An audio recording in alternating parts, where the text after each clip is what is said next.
हम लोगों ने थर्मोकेमिस्ट्री में heat of formation, heat of combustion and heat of neutralization पढ़ लिया है।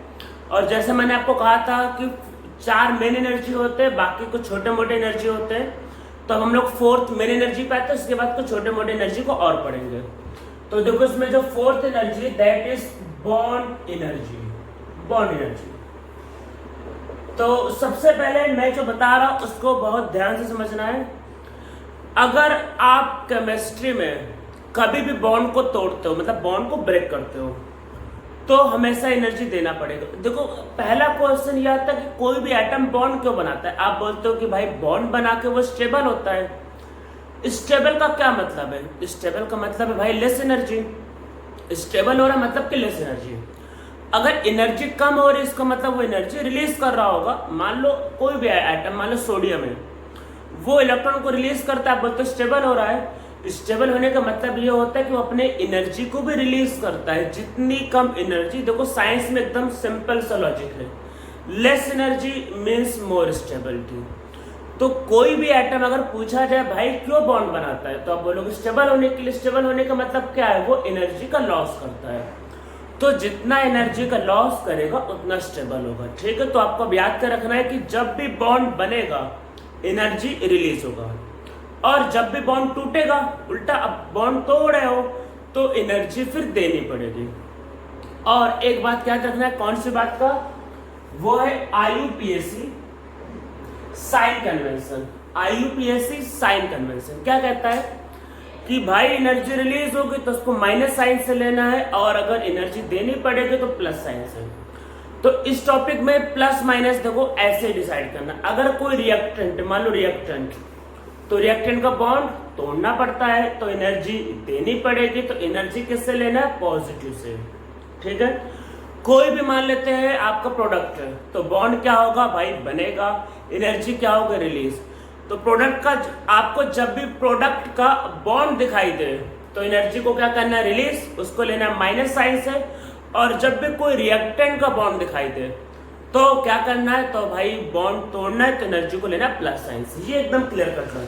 ठीक है, तो पहले समझते हैं बॉन्ड एनर्जी। अब कोई ना कोई डेफिनेशन तो लिखना ही पड़ेगा, क्योंकि डेफिनेशन इंपॉर्टेंट होता है। तो क्या बोलते हैं कि amount of energy require to break a bond into gaseous atom. तो जितना एनर्जी लगता है एक बॉन्ड को ब्रेक करने में इनटू गैसियस एटम में, वही होता है आपका बॉन्ड एनर्जी। क्या होता है आपके पास? एनर्जी रिक्वायर्ड, तो लिखते energy required to break, energy required to break a bond into isolated, लिख लेते isolated gaseous atom, into isolated gaseous atom.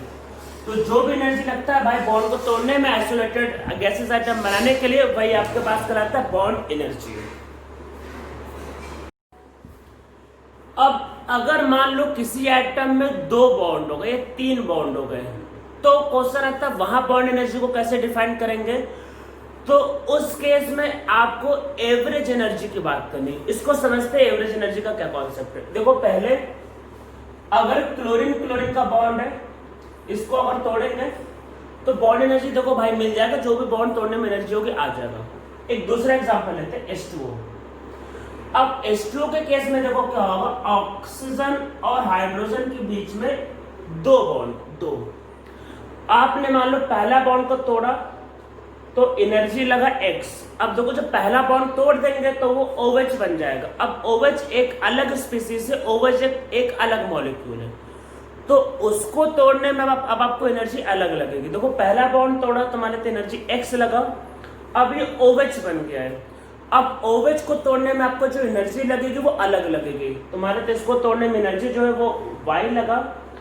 तो अगर आप बॉन्ड एनर्जी की बात करोगे OH बॉन्ड की, तो वो आपके पास क्या होगा? वो होगा X प्लस Y/2। मीन्स ऐसे केस में आपको एवरेज एनर्जी लेना है। तो यहाँ पे मान लेते एक का बॉन्ड एनर्जी X, एक का Y, तो ऐसे केस में आपको एवरेज एनर्जी की बात करना है। तो यहाँ पे एवरेज एनर्जी क्या होगा? X प्लस Y, ये इसका होगा बॉन्ड एनर्जी। ठीक है, समझ में आ रहा होगा। जैसे मान लेते दूसरा एग्जाम्पल लेते हैं, आपके पास है मीथेन।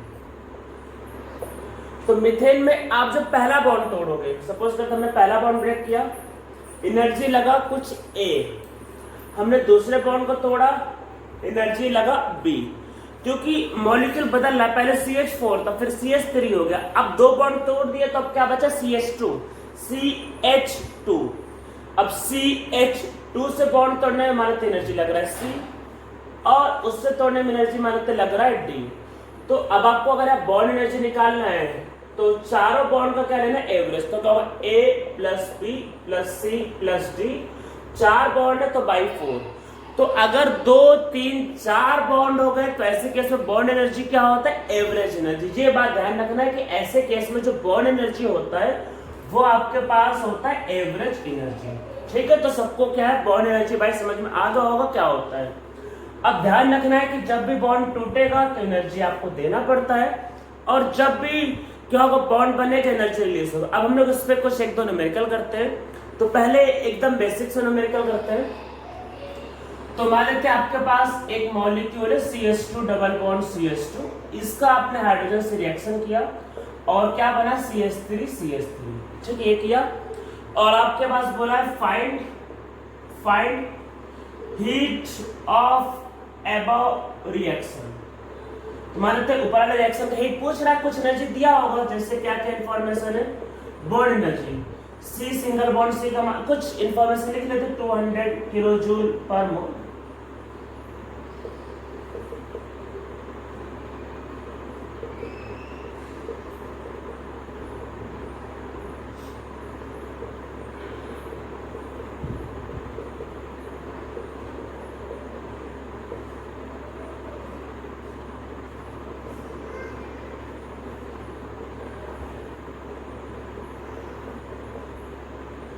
तो मान लेते भाई हमने इतनी इंफॉर्मेशन लिख ली। तो अब देखो क्या होगा, यहाँ पे अगर आप स्ट्रक्चर को ओपन करके लिखो तो देखो ओपन करके लिखने पे क्या होगा, कार्बन पे ये 2 हाइड्रोजन है, और ऐसे ही क्या होगा ओपन करने पे ये सारे हाइड्रोजन है। तो रिएक्टेंट में मान के चलना सारे बॉन्ड टूट रहे, प्रोडक्ट में सारे बॉन्ड बनना है। तो डेल्टा H क्या होगा, देखो साइन कन्वेंशन आपको ध्यान रखना है, यहाँ पे कोई साइन नहीं दिया है। क्या याद रखने के लिए बोला है, बॉन्ड टूटेगा एनर्जी देना पड़ेगा, कौन सा साइन प्लस, और अगर बॉन्ड बनेगा तो एनर्जी रिलीज होगा, तो कौन सा साइन होगा भाई माइनस। ठीक है, तो भाई करना है।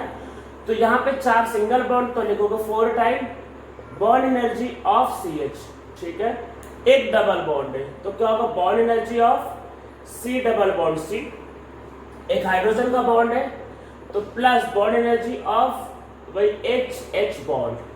अब ये बॉन्ड बने, प्रोडक्ट के बॉन्ड मान के चलना है, बने हुए हैं, तो कार्बन हाइड्रोजन के 6 बॉन्ड होंगे तो माइनस होगा 6 time bound energy of CH, और यहाँ पे होगा minus time bound energy of C single bond C।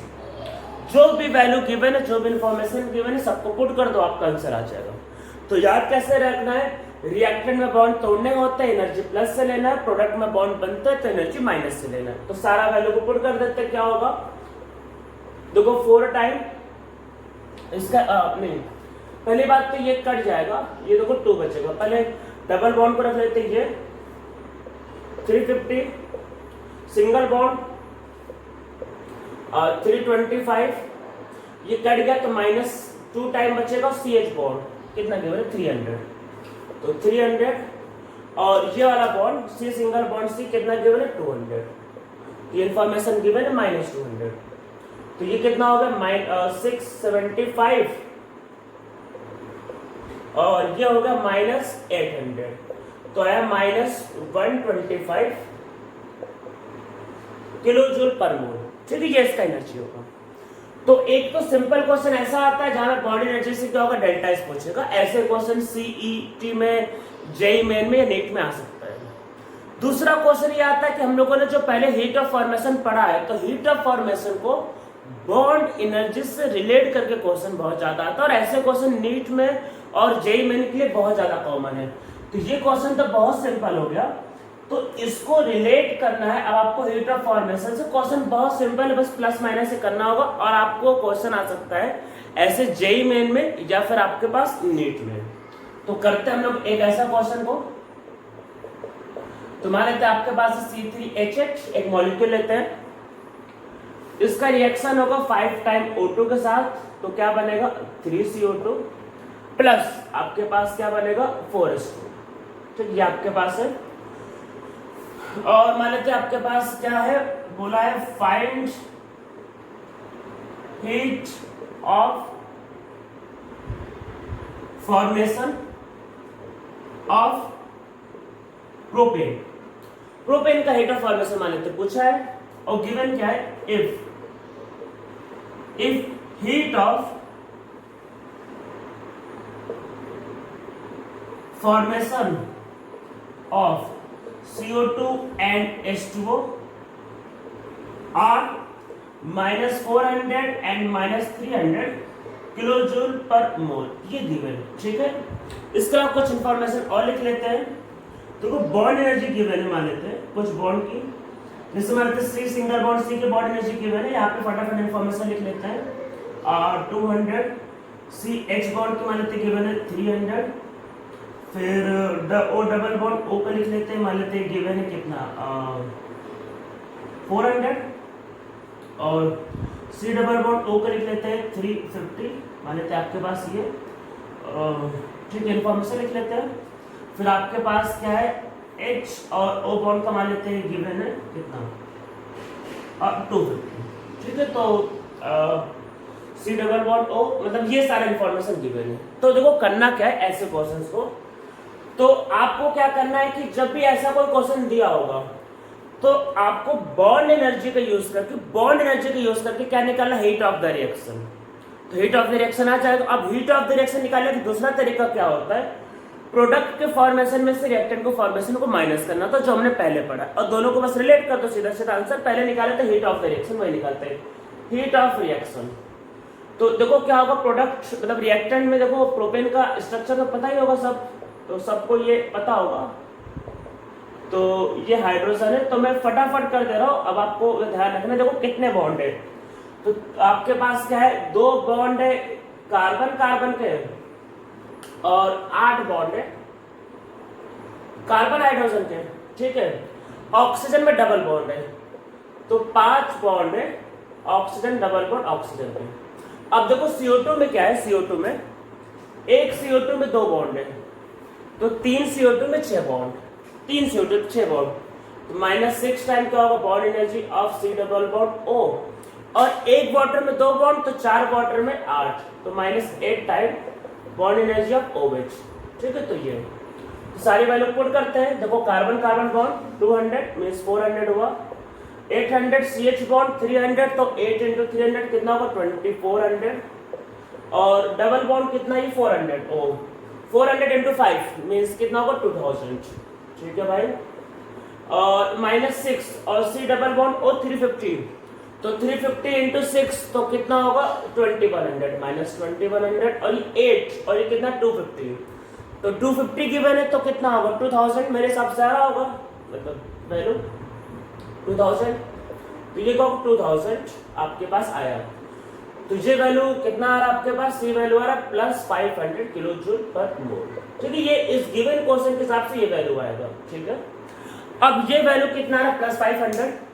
अब जो हीट ऑफ द रिएक्शन जो भी हीट ऑफ द रिएक्शन है, तो इसको लिखने का एक तरीका ये कि आप प्रोडक्ट के फॉर्मेशन में से रिएक्टेंट के फॉर्मेशन को माइनस करो, तो एक तरीका ये भी था। तो देखो जो हीट ऑफ द रिएक्शन जो है ये क्या हो सकता है, 3 time heat of formation of CO2 plus 4 time heat of formation of H2O, minus करेंगे heat of formation of C3H8, और माइनस करेंगे 5 time heat of formation of O2। अब आपको पहले से पता है कि भाई एलिमेंट का हीट ऑफ फॉर्मेशन क्या होता है 0, तो इसको 0 करना है। हमने डेल्टा एच निकाल लिया रिएक्शन का, देखो 500 है 3, और CO2 का वैल्यू कितना गिवन है आपके पास -400, तो -400 गिवन है, और ये वैल्यू गिवन -300, और इसका हीट ऑफ फॉर्मेशन निकालना है C3H8 का। इसको इधर भेज दो, इसको इधर ले आओ, कोई दिक्कत नहीं, आ गया आंसर। तो ये क्या होगा C3H8 का हीट ऑफ फॉर्मेशन, तो ये -12 और ये -2900 किलोजूल पर मोल, तो मेरे हिसाब से ही आ रहा है ये, तो ये इसका आंसर होगा। तो ऐसे क्वेश्चन क्या होते हैं जेई में या फिर नीट के पॉइंट ऑफ व्यू से बहुत इंपॉर्टेंट है, जहां पे बॉन्ड एनर्जी को क्या होता है हीट ऑफ फॉर्मेशन से रिलेट करके क्वेश्चंस आते हैं। तो हम लोगों का हीट ऑफ मतलब बॉन्ड एनर्जी पे टॉपिक क्या खत्म हो गया। अब हम लोग कुछ छोटे मोटे हीट को पढ़ते हैं। तो उसमें पहला जो हीट है वो हम लोग लिखते हैं, वो आपके पास का heat of transition. Heat of transition, heat of transition का मतलब क्या है कि अगर आप एक इलेक्ट्रोपिक फॉर्म को दूसरे इलेक्ट्रोपिक फॉर्म में कन्वर्ट करते हो तो उसमें जो भी हीट लगता है ट्रांजिशन करने में, वही आपके पास होता है हीट ऑफ ट्रांजिशन। तो लिख लेते हैं आपके पास क्या होता है। तो लिखते क्या होता है, ये होता है आपके पास amount of heat required to convert one allotropic form into other, amount of heat required to convert one electropic form into other। तो एक इलेक्ट्रोपिक फॉर्म को दूसरे इलेक्ट्रोपिक फॉर्म में कन्वर्ट करने के लिए जो हीट लगती है वही होता है भाई हीट ऑफ ट्रांजिशन। ठीक है, जैसे मान लेते ग्राफाइट को डायमंड में कन्वर्ट किया है मान लेते हैं।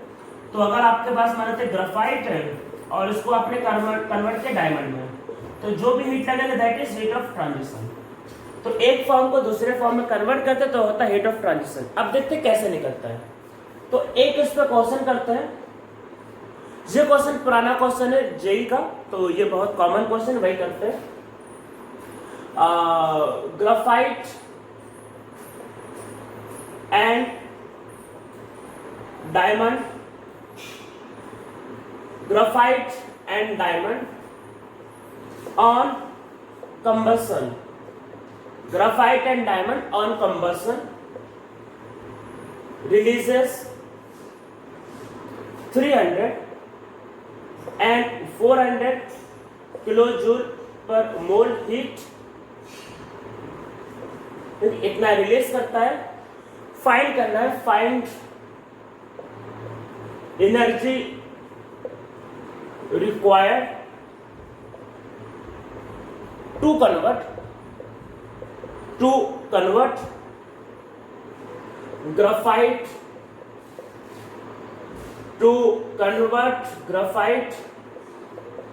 into diamond।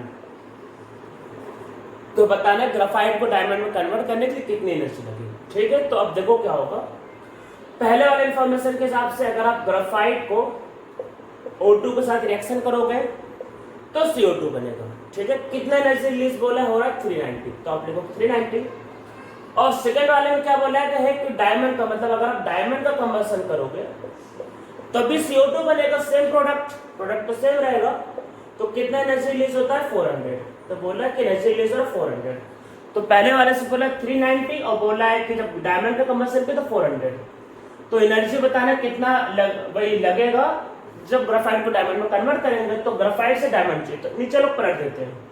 तो क्या होगा CO2 से C डायमंड प्लस O2, तो वैल्यू हो जाएगी प्लस 400 और इसको ऐड कर देते हैं। देखो इससे ये कट जाएगा, इससे ये कट जाएगा, तो आपके पास क्या बचेगा, आपके पास बचा C graphite to C diamond और एनर्जी ऐड हो जाएगी तो आएगा प्लस 10 किलो जूल पर मोल। तो एनर्जी कितना है 10 किलो जूल पर मोल।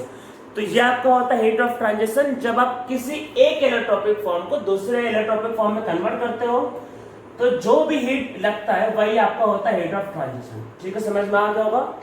अब इसमें एक दो टर्म हम लोग और समझते हैं। जैसे आपके पास होता है हीट ऑफ हाइड्रोजनेशन, इसको समझ लेते हैं, आप लिख लेना। अब किसी भी मॉलिक्यूल में मान लेते किसी मॉलिक्यूल में अगर आपने हाइड्रोजन दिया, जैसे हीट ऑफ कंबशन में क्या था, किसी मॉलिक्यूल में sufficient amount of oxygen release करो और जो भी हीट रिलीज होगा वो कंबशन।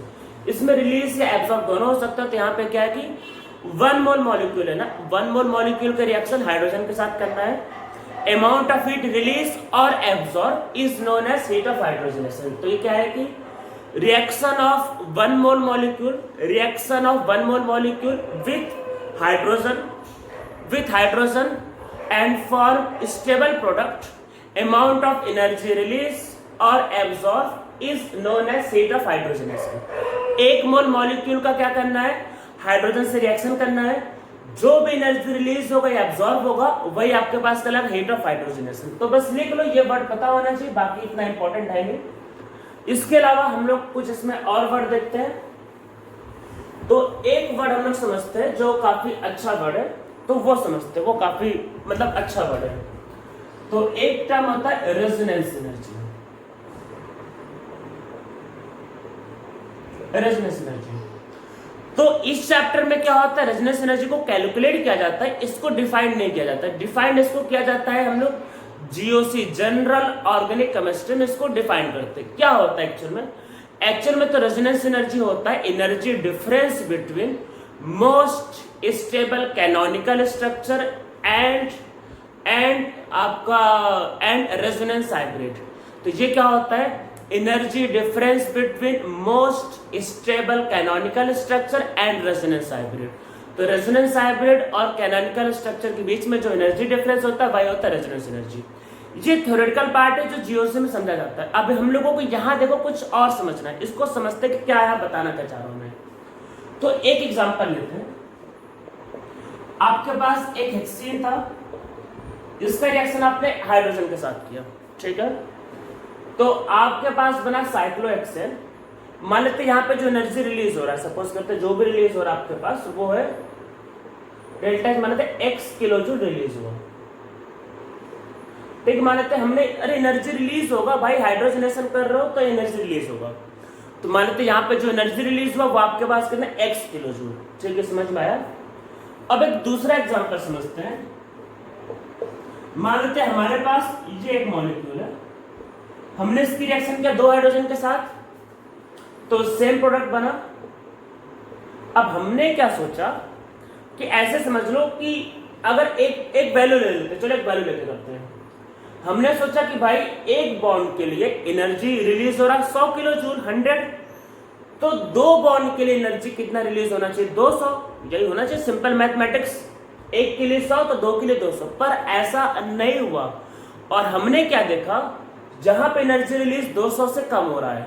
आप क्वेश्चन है कि यहाँ पे 200 से कम क्यों होता है, तो यहाँ पे पाई बॉन्ड देखो अल्टरनेट है, तो यहाँ पे एक्चुअल में रेजोनेंस हो सकता है। तो अब देखो होता क्या है, अब आपको मैं कुछ बातें बता रहा हूं जो आपको वैसे याद रखना है। जो मॉलिक्यूल स्टेबल होता है, देखो स्टेबल का मतलब अभी बताया लेस एनर्जी। जो मॉलिक्यूल स्टेबल है तो उसके पास भाई एनर्जी क्या है, कम। तो जो मॉलिक्यूल स्टेबल है तो भाई उसके पास एनर्जी है कम। अगर एनर्जी कम है तो कम एनर्जी रिलीज करेगा। तो याद रखना है कि जो मॉलिक्यूल हमेशा स्टेबल होता है वो हमेशा कम एनर्जी रिलीज करता है। अरे स्टेबल एनर्जी ही नहीं है, स्टेबल का मतलब क्या है, लेस एनर्जी। जब एनर्जी ही नहीं है तो कहां से रिलीज करेगा, तो जो स्टेबल होगा वो हमेशा कम एनर्जी रिलीज करेगा। दूसरी बात, जो अनस्टेबल होगा तो उसके पास एनर्जी ज्यादा होगी, एनर्जी ज्यादा होगी तो ज्यादा वो रिलीज करेगा। तो less stable means more energy will be release, ठीक है। अब देखो रेजोनेंस की वजह से क्या होता है, आपको पता है जब भी रेजोनेंस होगा तो मॉलिक्यूल क्या होगा, स्टेबल। रेजोनेंस हो रहा है, मॉलिक्यूल स्टेबल हो रहा है। अब अभी मैंने बताया कि मॉलिक्यूल स्टेबल होगा तो लेस एनर्जी हो गई, और लेस एनर्जी हो गई तो लेस एनर्जी रिलीज होगा। तो जब भी मॉलिक्यूल में रेजोनेंस होगा तो वो हमारे एक्सपेक्टेशन से हमेशा कम एनर्जी रिलीज करेगा। हम सोच रहे हैं कि भाई एक के लिए 100 तो दो के लिए 200 हो, पर ऐसा नहीं, उससे कम रिलीज करेगा। जब भी रेजोनेंस होगा मॉलिक्यूल स्टेबल होगा तो हमारी उम्मीद से, हमारे एक्सपेक्टेशन से हमेशा कम एनर्जी रिलीज करेगा। तो यहाँ पे मान लेते हमको क्या मिला, हमको मान लेते यहाँ मिला एनर्जी रिलीज हो रहा -180 किलो जूल पर मोल। तो हमने सोचा एक के लिए 100 है और दो के लिए 200 होना चाहिए, पर हम मिल कितना रहा 180। तो जो डिफरेंस आ रहा है 200 और 180 का, वही आपका है रेजोनेंस एनर्जी। समझ में आया। तो हमने सोचा एक के लिए 100 तो दो के लिए 200 होना चाहिए, पर वो कम रिलीज कर रहा है। क्यों? क्योंकि वो स्टेबल हो गया है। तो कितने एनर्जी के फैक्टर से स्टेबल हुआ होगा, 20 के फैक्टर से स्टेबल होगा, तभी तो 20 कम रिलीज करेगा। या फिर जो दोनों का डिफरेंस है वो होता है resonance energy.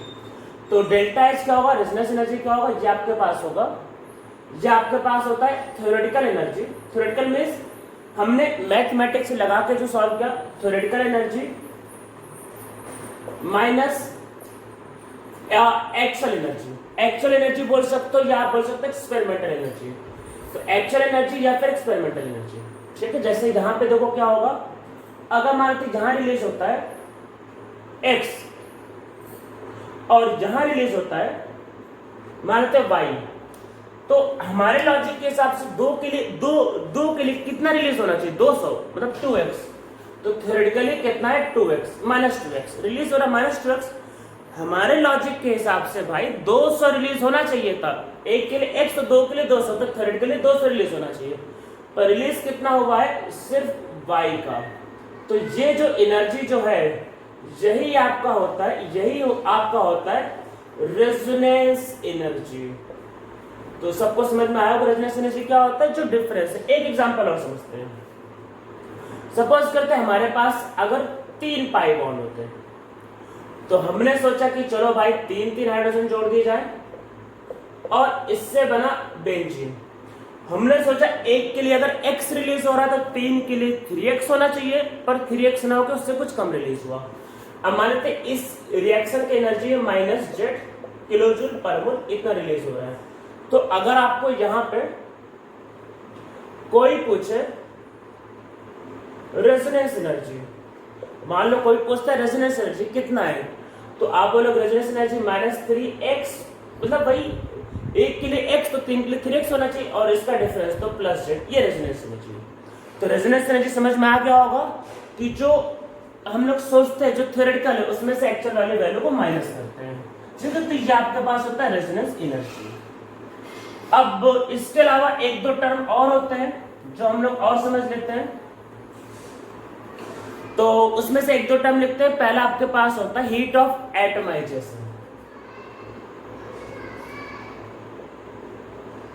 Heat of atomization, इसका यूज भी आपको काफी पड़ेगा। तो हीट ऑफ एटमाइजेशन क्या होता है, तो वो एटम है तो 1 मोल एटम को बनाने में जो एनर्जी लगेगी, ठीक है। तो क्या होता है एनर्जी, देखो एटम बनाना है तो कहीं ना कहीं बॉन्ड तोड़ना पड़ेगा, तो एनर्जी देनी पड़ेगी, या हमेशा एंडोथर्मिक होगा। भाई energy required to for 1 mole atom. तो 1 मोल एटम को भाई बनाने में जो भी एनर्जी लगती है वही होता है हीट ऑफ एटमाइजेशन, ठीक है। इसको समझते थोड़ा सा, ये ट्विस्ट एक जगह इसमें ट्विस्ट, इसको समझते हैं। सपोज करते हैं x और x है, हमने इसको तोड़ा तो 2x बना, ठीक है। तोड़ने में जो बॉन्ड एनर्जी लगा तो वो बॉन्ड एनर्जी होगा x और x का बॉन्ड। अरे तोड़ है ना यार, बॉन्ड तोड़ है, x और x को बॉन्ड को तोड़ा तो 2 एटम बन गए। तो जो रिएक्शन का जो एनर्जी होगा, अरे वो बॉन्ड एनर्जी होगा जितना तोड़ने में लगा, पर इससे x से कितने एटम बने भाई 2, और हमें कितना चाहिए था, सिर्फ 1 एटम। तो इसलिए इसको हाफ से मल्टीप्लाई करेंगे, तो इसको लिखा जाएगा हाफ x2, तो इससे बनेगा x, ठीक है। तो अब ये कहलाएगा आपका हीट ऑफ एटमाइजेशन। ये ए का मतलब है एटमाइजेशन, तो ये क्या होगा, बॉन्ड एनर्जी बाय 2। तो बॉन्ड एनर्जी बाय 2 होता है हीट ऑफ एटमाइजेशन। इसको हाफ करना नहीं भूलना है, ये बहुत इंपॉर्टेंट है। तो देखो इससे 2 एटम बन रहे थे, हमें तो एक ही एटम चाहिए था, तो एक एटम बनाने के लिए। तो ये जो लॉ है, ये देखो x2 जो होता है ये तब अप्लाई हो पाएगा जब गैस होगा। अगर आपके पास कोई गैस है तो उसमें ऐसा कर सकते हैं, जैसे मान लो क्लोरीन हो गया, हाइड्रोजन हो गया, ऑक्सीजन हो गया, आप उसमें कर सकते हो। पर मान लो अगर कोई सॉलिड हो गया, तो सॉलिड के लिए समझो, तो सॉलिड में क्या होता है, एटम पास पास होता है। तो अगर आप उस सॉलिड को मान लो, सॉलिड को हीट करो, गर्म करो, तो गैस बनेगा और एटम दूर दूर हो जाएगा, क्योंकि गैस में क्या होता है, एटम दूर दूर होते हैं। तो सॉलिड को गैस में कन्वर्ट करने की जो एनर्जी होती है, दैट इज सब्लिमेशन, वही होता है बॉन्ड एनर्जी। समझ में आया? तो ये तो गैस के लिए होगा, गैस के लिए, ठीक है। तो एक क्या होता है, ये फॉर्मूला होता है, ये फॉर्मूला किसके लिए, फॉर गैस। तो काफी क्वेश्चन इसका यूज पड़ेगा किसी किसी क्वेश्चन में से दिया होगा कि heat of sublimation of carbon, तो वो देना चाह रहा है हीट ऑफ एटमाइजेशन। तो याद रखना है फॉर सॉलिड, ये जो मैं बता रहा हूँ बहुत इंपॉर्टेंट है, बहुत लोगों को नहीं पता होता, बताते भी नहीं, बहुत इंफॉर्मेशन बहुत इंपॉर्टेंट है ये। तो क्या ये बहुत इंपॉर्टेंट इंफॉर्मेशन है ये। फॉर सॉलिड क्या होता है कि जो भी सॉलिड होगा, मान लेते हैं एक्स जो सॉलिड होगा, इसको एक्स गैस में कन्वर्ट करना होगा, जो भी एनर्जी लगे वही होता है हीट ऑफ एटमाइजेशन। तो क्या होगा कि हीट ऑफ एटमाइजेशन क्या होगा, ये होगा heat of sublimation of x. तो जो सब्लिमेशन होता है वही आपका होता है हीट ऑफ एटमाइजेशन। तो सॉलिड के लिए क्या होता है सब्लिमेशन, और ऐसे किसी मॉलिक्यूल के लिए X2 के लिए क्या होता है आपके पास बॉन्ड एनर्जी Y2, ये होता है आपके पास हीट ऑफ एटमाइजेशन। तो हम लोगों ने काफी छोटे मोटे एनर्जी पढ़ ली, एक तो चलो और पढ़ लेते हैं। एक आपके पास क्या होता है heat of solvation. Heat of solvation, अगर आप किसी सॉल्यूट को किसी fix amount of solvent, fix amount of, जैसे मान लो कि हमने 10 ग्राम सॉल्ट को 100 ग्राम ऑफ वाटर में डिसॉल्व किया है, ये 200 ग्राम वाटर में डिसॉल्व किया, फिक्स अमाउंट ऑफ सॉल्यूट में डिसॉल्व, मतलब किसी सॉल्यूट को मतलब फिक्स अमाउंट ऑफ सॉल्वेंट में डिसॉल्व किया, तो जो एनर्जी रिलीज होगा वो कहलाएगा हीट ऑफ सॉल्वेशन। तो क्या होता है कि एनर्जी कई बार एब्जॉर्ब होता है, एनर्जी रिलीज और absorb when one mole solute is dissolved in fixed amount of solvent, when one mole of solute is dissolved in fixed amount of solvent। जैसे कई बार आपने पढ़ा होगा CuSO4.5H2, मतलब वहां पे वाटर कितना 5 टाइम। तो जैसे आपने पढ़ा FeSO4.7H2, तो वहां पे .7H2 मतलब 7 टाइम।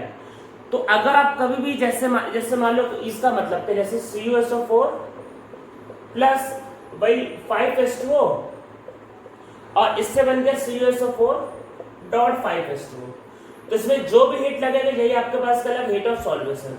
तो अगर आप किसी सॉल्ट को या सॉल्यूट को एक फिक्स अमाउंट ऑफ वाटर में डिसॉल्व करोगे तो वो कहलाएगा हीट ऑफ सॉल्वेशन, ठीक है। तो हीट ऑफ सॉल्वेशन होगा फिक्स अमाउंट में, जैसे FeSO4.7H2O।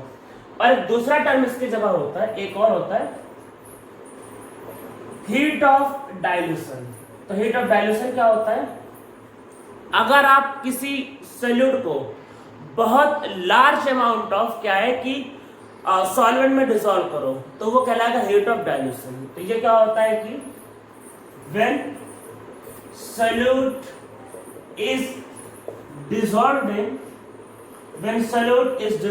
in very large amount of solvent, तो जब सॉल्यूट बहुत लार्ज अमाउंट ऑफ सॉल्वेंट में डिसॉल्व होगा तो जो भी हीट रिलीज होगा ये एब्जॉर्ब होगा, तो जो भी हीट रिलीज होगा एब्जॉर्ब होगा वही कहलाता है हीट ऑफ डाइल्यूशन। जैसे अगर अभी आपके पास होता CuSO4 प्लस H2O और आपके पास लिख के आता CuSO4 और ब्रैकेट में लिखा एक्वस, मतलब कि उसको पूरा पानी में डिसॉल्व करते, वाटर का अमाउंट फिक्स नहीं है।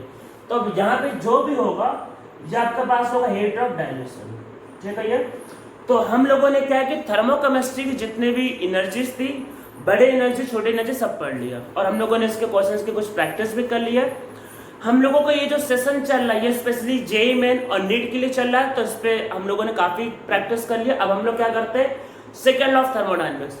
मैं इसमें कोई डिफिकल्ट न्यूमेरिकल नहीं करवा रहा क्योंकि उसका जरूरत नहीं है, और ये क्योंकि हम लोग क्लासेस कर रहे हैं जेईई मेन और नीट के लिए। इस पे डिफिकल्ट क्वेश्चंस मैं आप लोगों को आगे जब ये चैप्टर खत्म हो जाएगा तो उसके बाद आगे मैं अलग से 20-25 डिफिकल्ट क्वेश्चंस करवा दूंगा।